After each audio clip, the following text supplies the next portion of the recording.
Reciba un cordial saludo del estudiante Montesería Diego Anderson, perteneciente a la carrera de Ingeniería de Industrias Alimentarias de la Universidad Nacional de Jaén. En esta oportunidad le voy a explicar sobre el tema de Ingeniería Genética y Biotecnología.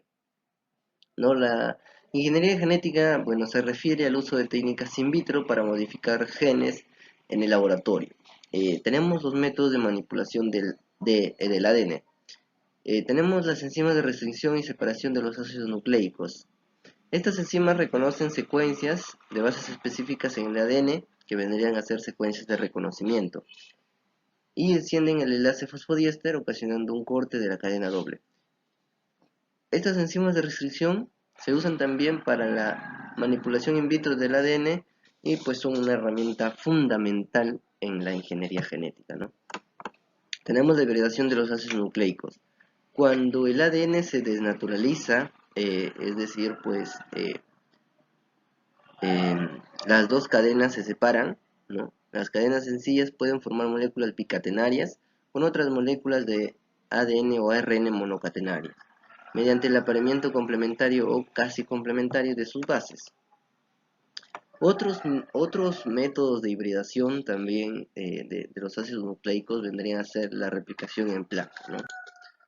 Tenemos la reacción en cadena de polimerasa, que vendría a ser la PCR, ¿no? Más conocida como PCR. Puede copiar, ¿no? Esta puede copiar segmentos de ADN hasta miles de millones de veces en un tubo de ensayo, y a este proceso se le llama amplificación. ¿No? Utiliza la enzima, ¿no? Una enzima específica llamada DNA polimerasa, que copia moléculas de ADN de manera natural, ¿no? Bueno, acá tenemos un flujograma, ¿no? Que nos va a explicar la reacción de la cadena de polimerasa, ¿no? Bueno, acá en el inicio, en el apartado A, se calienta el ADN diana para separar las cadenas, ¿no? Y se le añade ADN polimerasa junto con dos oligonucleótidos cebadores en exceso, uno complementario a cada cadena, ¿no? Acá en el B, ¿no? Después del primer apareamiento, ¿no? La extensión del cebador proporciona una copia del ADN bicatenario original. Después de este proceso, ¿no? Se producen dos ciclos más de PCR. En estos dos ciclos de PCR producen 4 u 8 copias de la secuencia diana, ¿no? 4 u 8 copias de la secuencia diana. Y por último ya tenemos acá una gráfica donde nos explica que a más número de ciclos de PCR, más copias de la secuencia diana, ¿no? Hay un aumento. Eh, ¿Dónde se aplican las reacciones de cadena de polimerasa, ¿no? Se aplica en la clonación de genes y en estudios comparativos o filogénicos para amplificar genes de diversas procedencias, ¿no? Amplificar cantidades muy pequeñas de ADN también. Tenemos los fundamentos de la clonación molecular, ¿no? Eh, en esta clonación se vienen a aislar y se replican fragmentos, ¿no? de ADN, ¿no? Esta clonación ocasiona un ADN recombinante, que es una molécula de ADN que contiene dos o más procedencias. El objetivo de esta clonación, ¿no? Es aislar copias de genes específicos de forma pura. En esta tenemos las etapas principales de clonación génica, ¿no?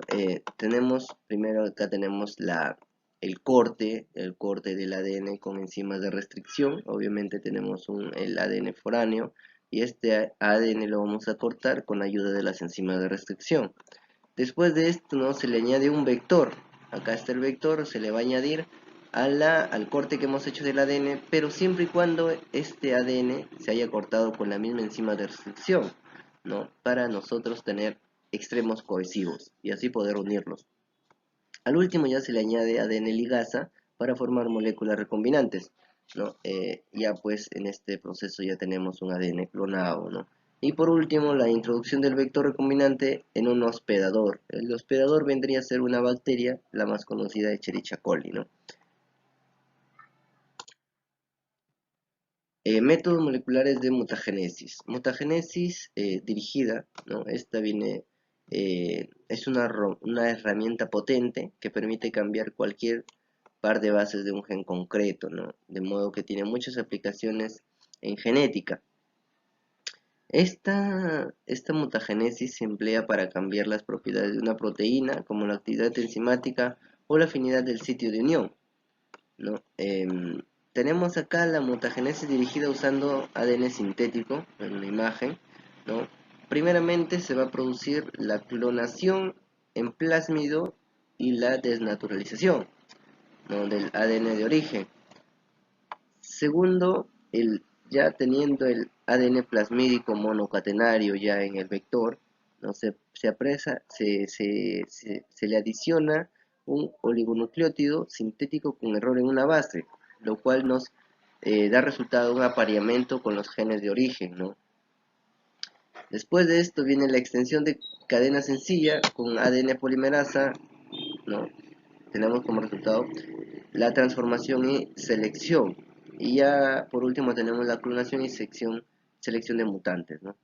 Esta mutagénesis se le puede aplicar, ¿no?, para estudiar la actividad de las proteínas que contienen sustituciones conocidas de aminoácidos. Tenemos la clonación génica. Esta clonación permite aislar genes de interés fuera de su genoma hospedador, de insertarlos en moléculas portadoras, donde estos pueden ser manipulados y estudiados más fácilmente. Los plásmidos como vectores de clonación, ¿no? Estos plásmidos se replican independientemente del control cromosómico de su célula hospedadora, además de contener genes de su propia replicación, y la mayoría de estos plásmidos vendrían a ser naturales, ¿no? Aquí tenemos un vector de plásmido clonación PUC19, ¿no? Entre sus características esenciales están el marcador de clonación múltiple, ¿no?, que vendría acá a contener las enzimas de restricción, ¿no? También tenemos la inserción, ¿no?, del ADN, que está acá en esta parte, y y el gen LACZ', ¿no?, que codifica la galactosidasa y permite la identificación rápida de los transformes mediante un clorímetro, ¿no? Tenemos el origen de la replicación del ADN, ¿no? Ya. Tenemos los hospedadores de los vectores de clonación. Estos hospedadores son más útiles para la clonación, son microorganismos de crecimiento fácil, ¿ya? No, y de los que se dispone de mucha información, es decir, de los más conocidos. Y los más conocidos vendrían a ser Escherichia coli, ¿no?, Bacillus subtilis y Saccharomyces cerevisiae. Los dos primeros vendrían a ser organismos procariotas y el último vendría a ser un organismo eucariota. Las ventajas frente a elegir estos dos hospedadores. Uno es que ya Escherichia coli es genéticamente bastante conocida, ¿no? Es un procariota mejor estudiado, ¿no?, y tiene muchas cepas disponibles, ¿no? El inconveniente que tiene esta bacteria es que es potencialmente patógeno, ¿no? En cambio, por otro lado tenemos a Bacillus subtilis, que es ya fácil de transformar, ¿no? No patógeno, a diferencia de Escherichia coli, ¿no? Y la formación de endoesporas facilita el cultivo, ¿no? Inconvenientes: es inestable y es menos conocido que Escherichia coli. En cambio, Saccharomyces cerevisiae, que es un organismo eucariota, tenemos que no replica la mayoría de los plásmidos, ¿no? Entonces, de los plásmidos bacterianos. Esto vendría a ser el inconveniente respecto a esta levadura, ¿no? Tenemos productos de microorganismos modificados genéticamente. Tenemos la somatotropina y otras proteínas de los mamíferos, ¿no? Somatotropina está constituida por un único polipéptido, ¿no?, codificado por un solo gen, y la ausencia de esta hormona en el cuerpo causa un enanismo hereditario. Este gen de somatotropina se clonó como ADN complementario a partir del ARN mensajero. Tenemos acá la clonación y expresión de la somatotropina bovina, ¿no? acá nos da a entender, ¿no?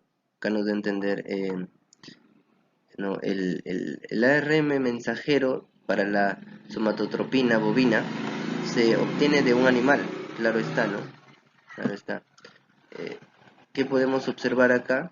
¿No? Acá tenemos que el ARM mensajero de la vaca nos da un promotor bacteriano.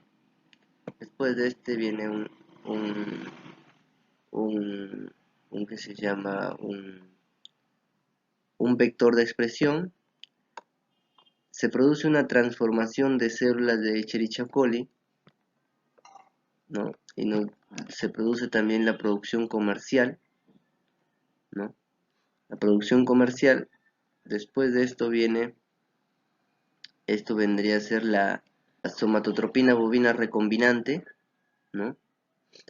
Entonces, esto se transforma en células y se le inyecta esta somatotropina bovina recombinante, se le inyecta a la vaca, ¿no? ¿Para qué? Para simplemente aumentar la producción de leche, ¿no? Entonces, el RBST vendría a ser la somatotropina bovina recombinante, que de cierta manera se le inyecta a la vaca para aumentar la producción de leche. En acuicultura tenemos el siguiente, ¿no? Que es los peces transgénicos, ¿no?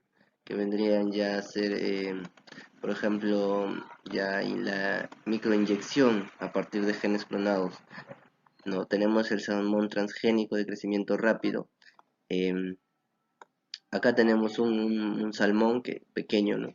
Sin hacer la microinyección, y ya cuando se le hace la microinyección pues hay un crecimiento bastante arduo, ¿no? Y también obviamente hay mayor peso, ¿no? Y mejor, ¿no? Entonces esto vendría a ser un salmón transgénico de crecimiento rápido. Acá tenemos una ruta metabólica, ¿no? Que vendrían a ser modificada genéticamente para la producción de colorante índigo, ¿no? Del triptófano lo vamos a colorante índigo, ¿no? De forma natural, obviamente, ¿no? Primero tenemos acá la actividad triptofanasa, ¿no? Que ya está presente en Escherichia coli.